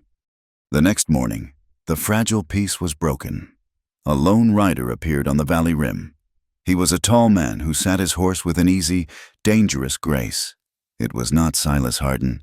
This man was leaner, younger, his face weathered into a permanent, cynical squint. "Pike," Dasan said, his voice a low growl. "Hardin's right hand. He is the one who truly knows how to track." They had been careful, but Pike was better. He had found their trail. He dismounted, leaving his horse behind, and began to descend into the valley on foot, his rifle held at the ready. He moved with the predatory confidence of a man who believed himself to be the apex hunter in this environment. "Stay here," Dasan ordered Eleanor. "Do not make a sound." He slipped away, moving through the rocks with a silence that made him seem a part of the stone itself. Eleanor's heart hammered against her ribs. She watched Pike advance, a methodical, relentless force. This would be a duel, a contest of skill and will fought in the silent, sun-drenched arena of the canyon. But Dasan did not set an ambush. He did not circle around for an attack. He simply appeared, standing on a rock 20 yards in front of Pike, his hands empty. He held no weapon. Pike stopped, surprised. He raised his rifle. "I have been looking for you. Apache," he said, his voice a gravelly rasp. "Hardin wants a word." "I have no words for a man like Hardin," Dasan replied, his voice calm and clear. "That is a shame," Pike said, a cruel smile touching his lips. "Then I guess we will just have to settle this the old way." He was trying to bait him into a fight, into a foolish, dramatic gunfight that he knew he would win. Dasan shook his head slowly. "There is no honor in that kind of fight. It proves nothing. It only proves whose bullet flies faster." He turned, as if to walk away. "But if you wish to see a man's true nature, I can show you something." Pike was intrigued. He lowered his rifle slightly, his curiosity overriding his killer instinct. Dasan led him, not toward a place of ambush, but to the edge of the creek, to a section where the flood had carved a deep channel, creating a steep, unstable cliff of mud and rock. Dasan pointed. "Look," he said. At the base of the muddy cliff, half buried in the silt, was a dead horse. Its saddle was still cinched tight, and leading to the edge of the cliff above were two sets of tracks, deeply gouged into the mud, the tracks of two horses, ridden hard, and the tracks of two men, on foot. One set of tracks led away from the edge. The other set simply ended. "The flood trapped two of Hardin's men on this side of the creek," Dasan explained, his voice devoid of triumph. Their horses panicked at the cliff edge. One man's horse went over. The man was a good rider. He jumped clear. Hardin was with him. Dasan pointed to the tracks leading away. "Those are Hardin's boot prints. He ran. He left his own man behind. The man's body is likely buried in the mud downstream. Pike stared at the tracks, his face a mask of disbelief. He was a hard man, a killer, but he lived by a code. You did not abandon your own. He walked to the edge and looked down at the dead horse. He recognized the saddle. It belonged to a young rider named Billy. The seed of doubt, planted by the chaos of the flood, began to sprout. He had seen Silas Hardin leave his men to die. He had seen Dasan, the enemy, risk his own life to save a child. The world, which had seemed so simple and clear, was suddenly maddeningly complex. Pike looked from the tracks to Dasan's calm, impassive face. He said nothing. He simply turned, climbed back to his horse, and rode away. 2 hours later, Chaska returned, and he was not alone. With him was a small, neat man with a tidy gray mustache and spectacles, riding a mule. He wore a dusty but well-kept suit and carried a heavy leather satchel. This was Deputy Clerk Gable, and in his satchel was the territorial code of laws. They met the remnants of Hardin's militia on the valley floor. Hardin had managed to rally a few of his core men, including Pike, whose face was now a thundercloud of conflicted loyalty. "Gable," Hardin sneered, his confidence returning on his own turf. "What brings you all the way out here? Come to serve a warrant on this murdering savage?" He pointed a thick finger at Dasan. He held up the marked shell casing. "I have proof of his crimes." "Mr. Gable dismounted slowly, dusting off his coat. He did not look intimidated. "I am here to investigate a claim of illegal surveying. Mr. Hardin," he said, his voice as dry as old paper, "and to determine the legal status of this water source." "This water source is mine. My men and I were attacked while marking my legal property," Hardin blustered. "Let us examine the evidence," Gable said calmly. Eleanor stepped forward. Her dress was torn and stained, her face smudged with dirt, but she stood tall, her eyes clear and steady. She held up the silver ring. "This is your ring, is it not, Mr. Hardin found near the survey maps your men conveniently lost in the flood." Hardin's face went pale. Chaska handed the soggy maps to Gable. Then Dasan stepped forward. He was joined by an old man, an elder of his tribe, who had arrived with Chaska. The old man's face was a beautiful, intricate map of wrinkles, and his eyes held a calm, ancient wisdom. He carried a bundle of worn leather. He opened it and laid its contents on a flat rock, a ceremonial gourd, carved with the story of their people, and a smooth, dark stone that had been worn down by the touch of 100 generations of hands. "This gourd has been used to offer the first water of the spring to our children for more years than your nation has existed," the elder said, his voice soft but resonant. "This stone is where our prayers have been offered to the spirits of the water. This is our proof of ownership. It is written in our memory." Gable listened to it all, his expression unchanging. He then opened his satchel and took out a thick, leather-bound book. He opened it and ran his finger down a page. "Territorial Statute, 11, Section 4. He read aloud, his voice cutting through the tense silence. "Regarding water rights, it states that any claim made through survey and stake is rendered null and void if it can be demonstrated that the water source in question has been under continuous and traditional use by a native tribe prior to the filing of said claim." He looked up from the book, his gaze meeting Hardin's over the top of his spectacles. "The testimony of the elder, supported by these ceremonial objects, constitutes, under the law, definitive proof of prior use. Your stakes, Mr. Hardin, are meaningless. The water does not belong to you." The fallen survey markers, half buried in the mud, seemed to shrink, their power gone, reduced to nothing more than meaningless sticks of wood. For a moment, no one moved. The only sound was the gentle murmur of the newly cleared stream. The law, carried in a dusty book by a small, determined man, had proven to be a force more powerful than rifles or lies. The victory, when it came, was as quiet as the whisper of the law itself. There was no triumphant cheer, no surrender of swords. Silas Hardin stood defeated on the muddy bank of Ojo Verde, his face a mask of disbelief, his power reduced to a handful of worthless survey stakes. Deputy Clerk Gable, having delivered his verdict with the simple, unassailable weight of a book, methodically packed his satchel. He would escort Hardin and his remaining men back to the county seat to file a formal report. The threat of legal sanction, he explained, was a more effective restraint than any jail cell in San Lirio. As the small, shamed party rode out of the valley, a profound silence settled in their wake.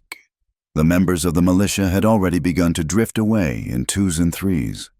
Their brief, violent purpose dissolved, leaving them as nothing more than weary shopkeepers who wanted to go home. That evening, as the sun bled out across the horizon, painting the canyon walls in hues of fire and cooled embers, a sense of vast, quiet peace descended. For the first time in days, they were not running, not hiding, not fighting. They were simply present under the immense, watchful sky. Chaska, ever practical, suggested they make camp on the high mesa that overlooked the valley. It was a flat-topped fortress of stone, a table set for giants, offering a clear view of any approach. It was a place of safety. It was a place to breathe. The climb was arduous, but the reward was a world apart. Up on the mesa, the air was thin and clean, and the last of the day's heat radiated from the rock beneath their feet. The valley of Ojo Verde was a ribbon of deepening shadow below them, the stream a silver thread in the gloom. Above, the sky was a spectacle of impossible depth and clarity. The first stars emerged, sharp and brilliant. And soon the great river of the Milky Way spilled across the heavens, a celestial dust of diamonds on black velvet. They built a small, clean fire, its flames barely a flicker against the immensity of the night. The scent of coffee, rich and dark, soon mingled with the cool, dry scent of sagebrush carried on the breeze. Chaska produced a small sack of flour and, with practiced economy of motion, mixed a simple dough with water and salt, frying it in a small pan into golden, puffy discs of bread. They ate in a comfortable silence, sharing the simple meal, the crackle of the fire the only sound for a long time. It was a quiet that was full of meaning. They had been forged into something new by the chaos they had endured together. They were no longer an Apache, a Lakota, and a lost printer's daughter. They were 3 points of a constellation, each distinct, yet bound together by a shared gravity. Eleanor felt a sense of peace so profound it was almost unnerving. She had spent her life surrounded by the noise of presses and the clamor of cities. This silence was a language she was only just beginning to learn. She stood up and walked to the edge of the mesa, drawing her shawl tighter against the chill. The sheer drop was only a few feet from where she stood, and the scale of the world spread out before her was dizzying. She felt small, but not insignificant. She turned to say something, a thought about the stars, about the future, and her foot caught on an unseen stone. It was the same familiar, mortifying clumsiness that had sent her tumbling into this adventure in the first place. Her balance faltered. She let out a small gasp as her arms pinwheeled, the solid ground vanishing from beneath her heel. In a single, fluid motion, Dasan was there. He moved not with a frantic lunge, but with the swift, certain grace of a striking hawk.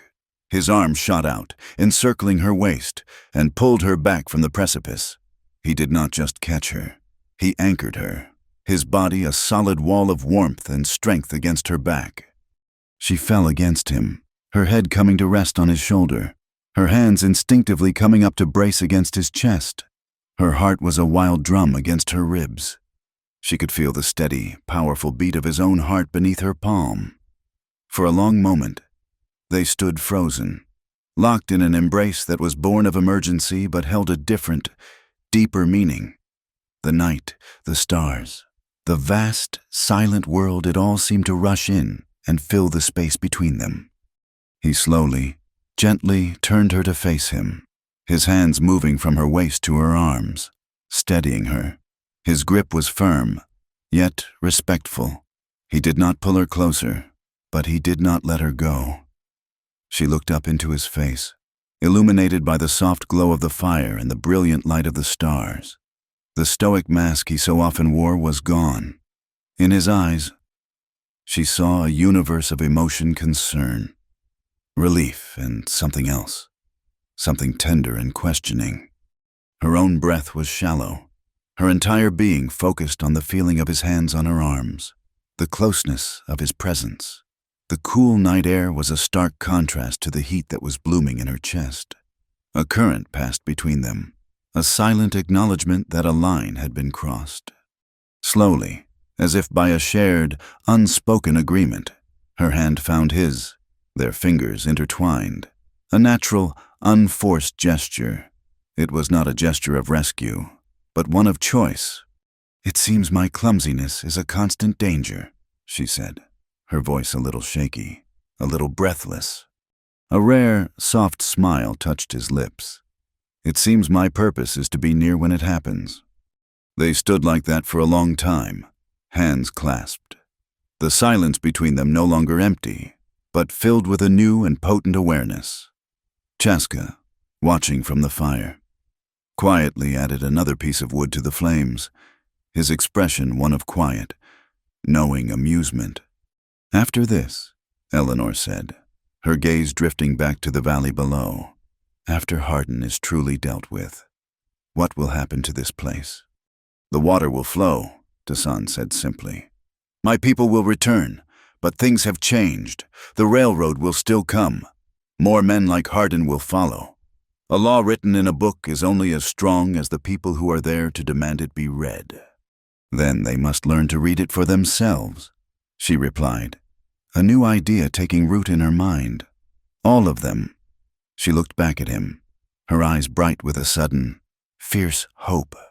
"There should be a school here, by the water, a place where Apache children can learn the language of the white man's laws, not to surrender their own ways, but to protect them, and a place where the children from the town can learn the language of this land, the names of the plants, the ways of the animals, the history that is written in the rocks." His grip on her hand tightened slightly. He saw the vision in her eyes, the passion that transformed her from a shy, bookish woman into a fierce advocate. "You would teach them." "I would teach them to read and to set type," she said, "so they can print their own stories, their own truths.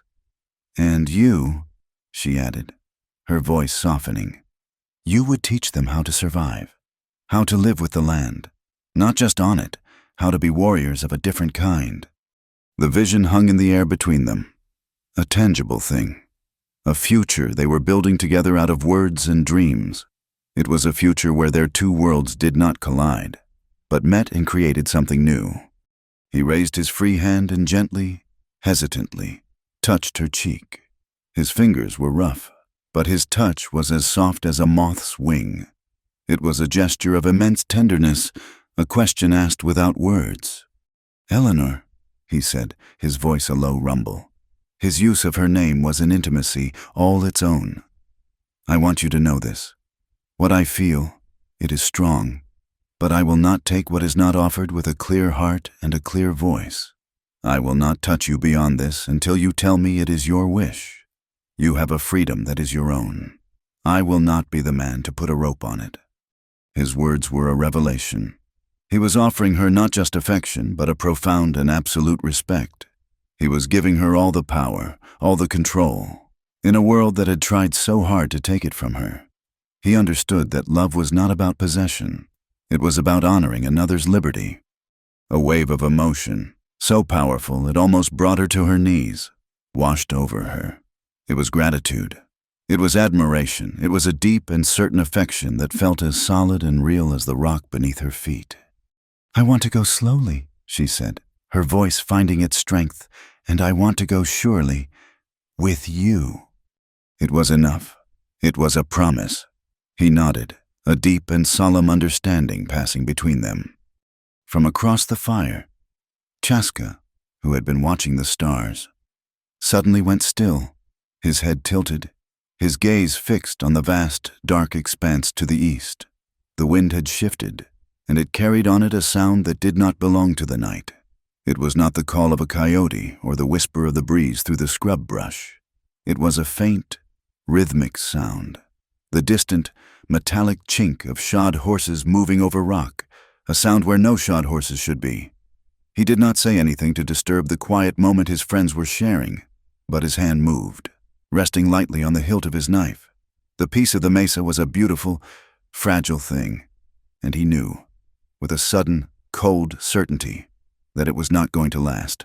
The piece of the mesa was the first casualty of the dawn. It was Chaska who broke the quiet, his voice a low warning that cut through the cool, gray air. He told them he had heard shod horses, many of them, moving with purpose in the darkness. The promise of the night before, a fragile vision of a shared future, evaporated in the cold light of a new and immediate danger. There was no time for discussion, only for action. The brief, beautiful truce with the world was over. Silas Hardin did not believe in subtleties. He believed in overwhelming force. He attacked as the first sliver of the sun ignited the eastern rim of the canyon, intending to use the blinding light as a weapon. He had gathered his most loyal men, a dozen hard-faced riders who were paid too well to be troubled by morality. His public cause, shouted across the rocks as they advanced up the narrow trail leading to the mesa, was the capture of the slanderer, the woman who had poisoned his good name. His true purpose was to eliminate the witnesses to his fraud and seize the valley of Ojo Verde by force, to create a new fact on the ground so bloody and decisive that no paper-shuffling clerk could ever erase it. But Dasan was not a man who waited for a battle to come to him. He had spent the last hour before dawn not in fear, but in preparation. As Hardin's men charged up the winding path, their horses straining, they rode directly into his quiet, meticulous work. A rope, stretched taut and low across the trail, caught the lead horse at the shins. The animal screamed and went down in a tangle of legs. Throwing its rider, a second rope, higher up, snagged the next rider, pulling him clean from his saddle. Chaos erupted. Horses panicked, men shouted curses, and the disciplined charge dissolved into a confused, angry mob bottlenecked in the narrow passage. From a high ledge to the left of the trail, a rifle cracked. The shot was not aimed at a man. It kicked up a spray of rock and dust a foot from the boot of a rider trying to untangle his horse. Another shot whined past his ear.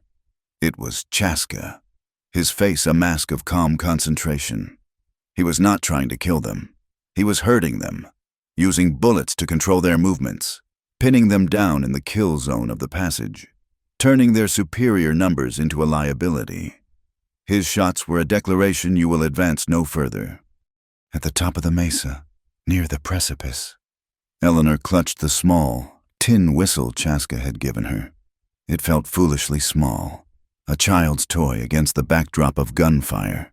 This was her part to play, her weapon. She took a deep breath, the cold air burning her lungs, and blew. The sound was piercingly clear, a high, sharp note that cut through the low boom of the rifles, echoing down the canyon. It was a signal, a desperate prayer sent out into the vast emptiness, a call for the community of conscience she hoped still existed in San Lirio. Then she could do nothing but wait, her heart pounding in time with the sporadic crack of Chaska's rifle. The standoff was a stalemate, but a violent and unpredictable one. Hardin's men took cover, returning fire, the bullets of both sides ricocheting from the rocks with angry, buzzing sounds. But Hardin had an advantage they had not anticipated: pike. While the main force was pinned down, Hardin's cynical, capable tracker had taken a different route, a treacherous goat path up the far side of the mesa. He appeared behind Eleanor like a phantom, a shadow detaching itself from the rocks. She sensed a presence and turned just as his arm snaked around her, pulling her back against his hard body. The cold, round mouth of a pistol pressed against her temple. All the air went out of her lungs in a silent gasp of terror. Pike's voice cut across the battlefield. Raw and commanding, he told them to cease their fire. Chaska's rifle fell silent. Dasan, who had been moving to a new position, froze, his body a coiled spring of tension. Silas Harden emerged from behind a boulder, a triumphant sneer on his face. The tide had turned. He now held the ultimate prize. His voice boomed with the arrogance of a man who knew he had won. He told the Apache to step out where he could be seen, to throw down his rifle, or the girl would be the first to die. Dasan emerged from the rocks, his hands held high and empty. He placed his rifle on the ground and stood, his face unreadable. His eyes locked on Eleanor. He saw the terror in her eyes, but he also saw the defiant tilt of her chin. Chaska remained hidden, but Eleanor knew he was watching, his rifle ready, waiting for an impossible shot. Pike held her fast, his arm a band of steel across her chest. She could feel the tremors of tension running through him. He was a man balanced on the knife edge of a decision. Harden savored his moment of triumph. He told Dasan that this was the price of meddling, of turning his own people against him. He called him a savage who understood nothing of progress, of law. It was then that Pike spoke, his voice low and tight, meant only for his employer. He said that he had been thinking about the flood. He had been thinking about Billy, the young rider whose horse had gone over the cliff. Harden's eyes flickered with annoyance. This was not the time for sentiment. He told Pike to be silent and hold the girl steady. But Pike did not fall silent. He spoke again, his voice gaining a hard, clear edge that cut through Harden's blustering. He said that he saw him. He saw him on the cliff edge. He saw him watch Billy's horse go down. He said he saw Silas Harden run. He had left his own man to die in the mud and had not looked back. The accusation hung in the air, more shocking than a gunshot. Harden's face contorted, a mixture of rage and panic. He ordered Pike to shut his mouth, calling him a fool. In that moment, everything changed. Pike's code, the simple, brutal code of a man who lived and died by loyalty, had been irrevocably broken by the man he served. He had seen true cowardice, and he had seen true honor, and they were not where he had been told to find them. With a sudden, decisive movement, he shoved Eleanor away from him, sending her stumbling to the ground but out of the line of fire. In the same motion, he spun. The pistol that had been at her temple now aimed squarely at Silas Harden's chest. His voice was a low rasp, filled with a cold and final contempt.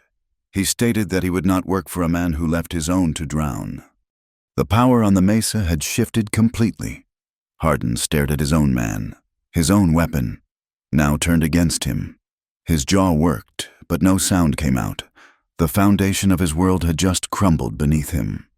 And then, another sound joined the tense tableau. The sound of riders, many riders, coming up the main trail. But these were not Harden's men. At the head of the column was Deputy Clerk Gable, his face set and determined. Behind him were a dozen men from San Lirio. Some were members of the failed militia, their faces now grim with a different kind of purpose. Others were men who had read Eleanor's leaflet and had been moved by the quiet dignity of Dasan in the alley. They were armed, not as a mob, but as a community, a jury that had come to see justice done. Mr. Gable rode into the center of the scene, his mule seeming completely unimpressed by the armed men. He held up a hand and a piece of paper. His voice was the calm, steady instrument of the law. He read from the paper, a formal injunction from the county judge. It declared a temporary halt to all activity in the valley of Ojo Verde, pending a full territorial investigation into the claims of both Silas Harden and the resident Apache. It forbade any party from taking matters into their own hands. The people of San Lirio voiced their agreement. One of them, a blacksmith whose son had been on the first ill-fated militia, pointed a calloused finger at Harden. He said they had heard enough lies. They wanted a trial, a real one. Others took up the call, their voices a rising chorus of demand for a justice that could not be bought or bullied. Silas Harden was trapped. His men were pinned down. His lieutenant had betrayed him, and the law he had so expertly twisted had finally turned on him. His empire of fear and intimidation had been dismantled in a matter of minutes. He was no longer a powerful rancher or a peace commissioner. He was just a man, cornered and exposed. And in that moment, the last vestiges of his control snapped. His face became a mask of pure, nihilistic rage. He had lost everything, but he could still take something. His eyes, burning with a mad fire, fixed on Dasan. With a guttural roar, he drew his own pistol, a weapon he had kept concealed, and fired. The world seemed to move in slow motion. The flash from the barrel, the lurch of Hardin's body, the dark, malevolent intent in his eyes. But Chaska had been waiting. A second shot cracked the morning air, so close to the first that they almost sounded as one. It was not aimed at Hardin's chest or his head.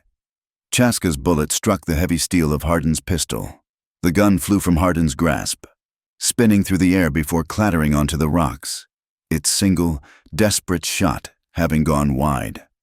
A profound, ringing silence fell over the mesa. The battle was over.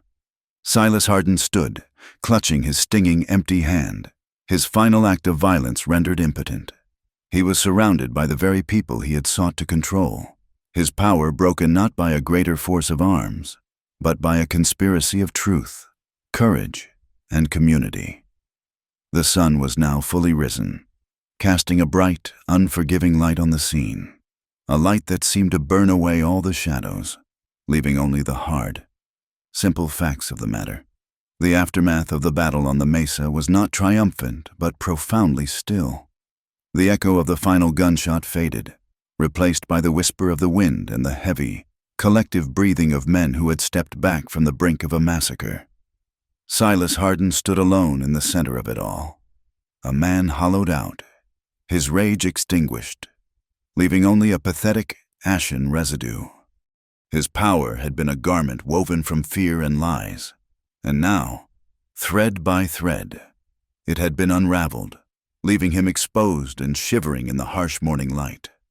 Deputy Clerk Gable, the embodiment of a persistent and unexciting law, took control with quiet efficiency. There was no need for chains. Hardin's own men, their faces a mixture of shame and disillusionment, bound his hands with a simple leather thong. The symbol was more potent than any iron shackle. Pike watched, his face carved from stone, and when Gable asked if he would be willing to give a statement, he gave a single, curt nod. He said he would tell what he saw. He would speak of the tracks at the cliff edge and the man who ran. That was all that was needed. The truth, once spoken aloud by one of his own, would be Hardin's final undoing. The procession down from the mesa was a somber affair, a funeral for a false king. Hardin rode on a mule, slumped and silent, no longer a titan of the territory, but just a man facing the consequences of his own greed. The men from San Lirio, who had ridden out as a posse, now acted as a reluctant escort, their earlier anger replaced by a grim, introspective mood. They had seen the face of their own fear and what it had almost led them to do. They looked at Dasan and Chaska not with hostility, but with a new, grudging respect. They looked at Eleanor, walking with her head held high, and saw not a slanderer, but the woman who had held up a mirror to their town and forced them to look. Back in San Lirio, the news of Hardin's fall spread not like a wildfire, but like a slow, soaking rain. There was no celebration in the saloon. Instead, there were quiet conversations, men speaking in low tones, re-examining the stories they had so eagerly believed. The small leaflet Eleanor had printed, once an object of suspicion, was now passed around and read with a new understanding. The words had not changed, but the hearts of the men reading them had. That evening, a town meeting was held. It was not in the saloon, but in the open air, near the central well that had always been the town's heart. The blacksmith, the man who had demanded a trial on the mesa, spoke first. He said that the trouble had always been about water. Hardin had used their thirst to feed their fear. Now Hardin was gone, but the thirst remained. Another man, a farmer whose land bordered the valley. Agreed. He said that the Apache needed the water, but so did their own crops and cattle. A fight over the last drops of water would only lead to more bloodshed. It was Mr. Abernathy who finally stood, his face pale but his voice steady. He looked directly at Eleanor, who stood near the back of the crowd with Dasan and Chaska. He said that for too long. The town had listened to the loudest voice, not the truest one. He said that a printing press could be used to spread lies, as he had almost done, or it could be used to print agreements. He proposed a pact, an accord between the town and the people of Ojo Verde. He suggested they pool their resources and build something new. The idea took hold, shaped by the practical hands of the blacksmith and the careful mind of Mr. Gable, who had stayed to oversee the transition. They would not fight over the stream. They would build a pump, a sturdy, deep well mechanism at the heart of Ojo Verde, a thing of iron and wood that would bring up more water than the simple stream ever could, and they would share it. They drew up a schedule, a simple calendar of use, seasons for the Apache to water their small gardens and their herds, seasons for the ranchers to fill their troughs.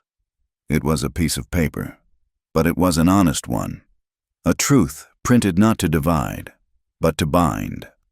A few days later, when the dust had truly settled and the sound of hammers working on the new pump could be heard echoing from the valley, Eleanor and Dasan walked together along the banks of the newly peaceful stream. The scars of the flood were still visible, but new green shoots were already pushing up through the mud. The land was healing. They found a quiet spot under the shade of a cottonwood tree, the same tree where the rider Amos had clung for his life. They sat, not speaking for a long time, simply listening to the murmur of the water and the rustle of the leaves. The future they had spoken of on the mesa, the one that had seemed a distant, impossible dream, now felt close enough to touch. Dasan turned to her, taking her hand in his. His touch was warm and familiar. He said that the world was changing. His people and her people were now bound by a new law and a new promise. He asked what law, what promise, would bind the two of them. It was not a question of marriage in the way her world understood it. It was something deeper. It was a question of shared life, of a path walked together. Eleanor looked into his eyes, and she saw the same steady honor, the same quiet strength that had first captivated her. She saw her future. She told him that her path had led her here, to him, and she wished to walk no other. Their commitment to each other, like the peace in the valley, had to be built with respect for both their worlds. The next day, they went first to the Apache elder, the wise man who had presented the ceremonial gourd. They sat before him in the dappled sunlight of his simple dwelling. Dasan spoke to him in the low, soft tones of their language, explaining their intention to make a life together. Eleanor did not understand the words, but she understood the gravity, the deep respect in Dasan's voice. The elder listened patiently, his ancient eyes moving from Dasan's face to Eleanor's. He saw the strength in her, the courage that went beyond her physical clumsiness. When Dasan was finished, the elder nodded slowly. He took a long, thin strip of tanned deer hide and a small, crudely shaped bead of copper. He said nothing as he deftly braided the leather, working the copper bead into its center. He then took Eleanor's wrist and tied the simple bracelet around it. The leather was soft against her skin, the copper cool and solid. He then spoke, and Dasan translated for her. He said that the leather is the strength of the people, the copper is the truth of the earth, and the braid is two lives woven into one. He said, "May your lives be as strong as the hide and as true as the metal." It was their blessing. From the elders' camp, they rode to San Lirio. The town had a small, dusty church, served by a circuit priest who passed through every few months. By chance, he had arrived the day before. He was a kind, tired man with a gentle face, a man who had seen too much hardship to be easily shocked. They found him tending a small garden behind the church. They stood before him, a strange and striking pair. The Apache hunter and the printer's daughter with her simple, native bracelet. Eleanor spoke, her voice clear and sure. She explained that she and Dasan had sworn to live their lives as one. She said they did not ask for a traditional wedding, but for a blessing, an acknowledgement of their bond in the eyes of her own faith, her own people. The priest looked from her earnest face to Dasan's quiet, dignified one. He saw the deep, unshakable connection between them. He had seen 100 frontier weddings, alliances of convenience and necessity. This was something different. This was a bridge being built, not of stone or wood, but of a rare and courageous affection. He smiled, a small, weary, but genuine smile. He told them that any union built on such respect and honor was surely a union blessed by God. He asked them to join hands, and he offered a simple prayer for their happiness, their safety, and their future. That night, they returned to the small room behind the print shop. Mr. Abernathy had insisted she take it, saying it was hers for as long as she wished. The room was no longer a stranger's lodging, but the first place that was truly theirs. A single lamp cast a warm, golden glow on the simple furnishings. They stood facing each other in the soft light. The journey they had taken was immense, a passage through fear and violence, lies and revelation. They had saved each other in a dozen different ways. Now, at the end of that road, they had arrived here, in this quiet, peaceful space. Dasan reached out and gently touched the leather bracelet on her wrist. He looked into her eyes, his own full of a deep, unwavering tenderness. He had made her a promise on the mesa, a promise of respect, of consent. His gaze was a question, asking if the moment had come to take the next step on the path they had chosen. Eleanor answered not with words, but by leaning forward and closing the small space between them. She rose on her toes and pressed her lips to his. The kiss was not a thing of fire and passion, but of deep, resonant homecoming. It was a kiss of profound gratitude, of absolute trust. It was the sealing of a vow, a quiet confirmation of everything that had passed between them. He drew her into an embrace, his arms wrapping around her with a strength that was both powerful and exquisitely gentle. She felt completely, utterly safe. She leaned her head against his chest, listening to the steady rhythm of his heart, a sound that was as constant and true as the land itself. He held her, simply held her, as if she were the most precious thing in the world. They stood like that for a long time, the silence of the room filled with the unspoken language of their shared souls. When he finally lowered his head to kiss her again, it was with the shared, certain knowledge that this was not an ending, but the true and lasting beginning of their life. The future did not arrive like a thunderclap, but like the slow, steady work of water seeping into dry earth. The valley of Ojo Verde, once a battleground of lies and ambition, became a place of quiet, determined labor. The rhythmic clank and sigh of the new pump was the first sound to greet the dawn, a mechanical heartbeat that promised a different kind of life. The men who had ridden into the canyon to fight now returned with wagons of lumber and tools. Their hands, which had once held rifles, now working to build. They built the school beside the stream, under the shade of the oldest cottonwood trees. It was not a grand building. It was a simple, honest structure of thick adobe bricks, made from the very mud and water they had fought over. The men from San Lirio, who knew how to frame a roof and set a window, worked alongside Dasan's people, who knew how to mix the adobe to a perfect, lasting consistency. There were no grand speeches of reconciliation. The peace was made in the shared sweat, the common effort, the quiet understanding that passed between a blacksmith offering a canteen and an Apache hunter showing him how to true a wall with his eye. Eleanor was the architect of its soul. She had a proper blackboard sent from the territorial capital, a great black slate that seemed to drink the light, and boxes of precious chalk. Mr. Abernathy, his courage returned and his conscience clear, donated an old, small platen press, a cousin to the one that had printed the fateful leaflets. It was installed in a corner of the single room, a small, iron promise that the truth, once found, would not be easily lost again. The first day of school arrived with the cool clarity of an autumn morning. The children came tentatively, a small, mismatched collection of humanity. There were the freckle-faced sons of the San Lirio blacksmith, their hands still clumsy from a world of iron and tongs. There were the shy, dark-eyed children of the Mexican families who worked the outlying ranches, their Spanish a soft, musical counterpoint to the rough English of the town. And there were the children of Dasan's people, their movements fluid and silent, their black hair shining, their eyes missing nothing, taking in this strange new world of straight walls and wooden benches.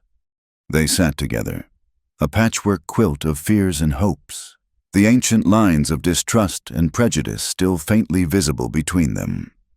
Eleanor stood before the blackboard, the piece of chalk feeling both impossibly heavy and wonderfully light in her hand. She did not begin with lectures on grammar or history. She began with a story, a simple Apache story that Dasan had told her, about how the coyote got his cleverness. As she spoke, the rigid lines of the children's shoulders began to soften. A shared smile, a common laugh at the coyote's antics, began to stitch them together. Her days took on a new rhythm, the rhythm of learning. In the mornings, the schoolroom was filled with the scratch of chalk and the sing-song chant of the alphabet. She taught them how the letter S was the shape of the snake that slept in the sun, how the letter M was the shape of the mountains that held their world. She showed them how these strange, magical marks, when put together, could tell the story of a coyote, or a legal water claim, or a letter to a loved one far away. The small press in the corner was her most powerful tool. She taught them how to set type, the small, heavy weight of the lead letters a comfort in their hands. They did not print grand pronouncements.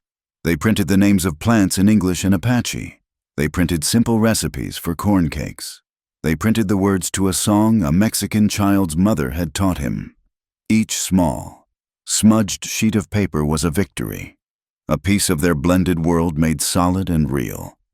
In the afternoons, the lesson moved outdoors, and the school became Dasan's. He did not stand before them and lecture. He walked, and they followed. The valley was his blackboard.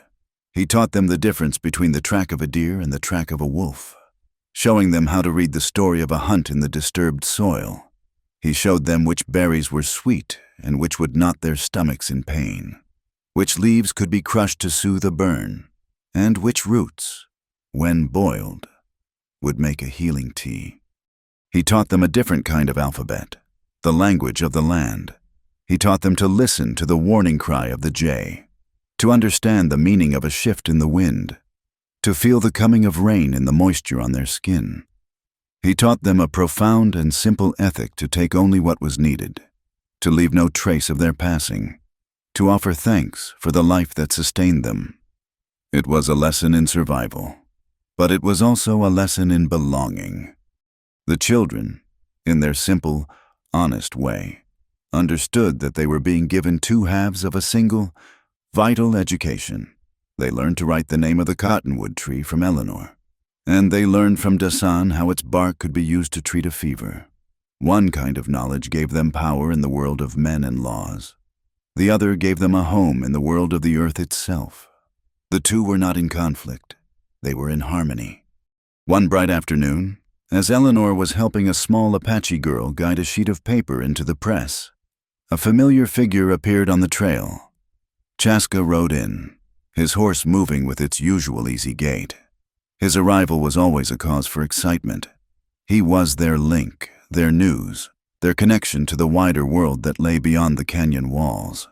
He brought letters and supplies, but more importantly, he brought stories. He dismounted and watched the children, a slow, amused smile on his face. They flocked to him, pulling at his sleeves, asking for news of the railroad, of the world. He answered their questions with his usual dry wit, his eyes twinkling. He had brought a bag of hard candy, which he distributed with the solemnity of a diplomat dispensing state secrets. Later, as the sun began to dip, the three of them sat together, watching the children head for their homes, their voices a happy, receding chatter. Chaska had brought mail. There was a letter for Eleanor from Mr. Abernathy, who wrote that the story of Ojo Verde had been printed in the territorial newspaper, and that other towns were now looking at their own water disputes in a new light. "It seems your small words are making big ripples," Chaska said, handing her the letter. "Our words," Eleanor corrected him gently, her gaze meeting Dasan's.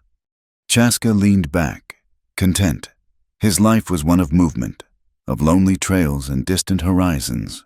But here, in this small, impossible place, he had found a kind of anchor. He was the weaver, the one who carried the threads that connected this small pocket of sanity to the rest of the world. It was a good and necessary work. The school day ended. The last child had gone home.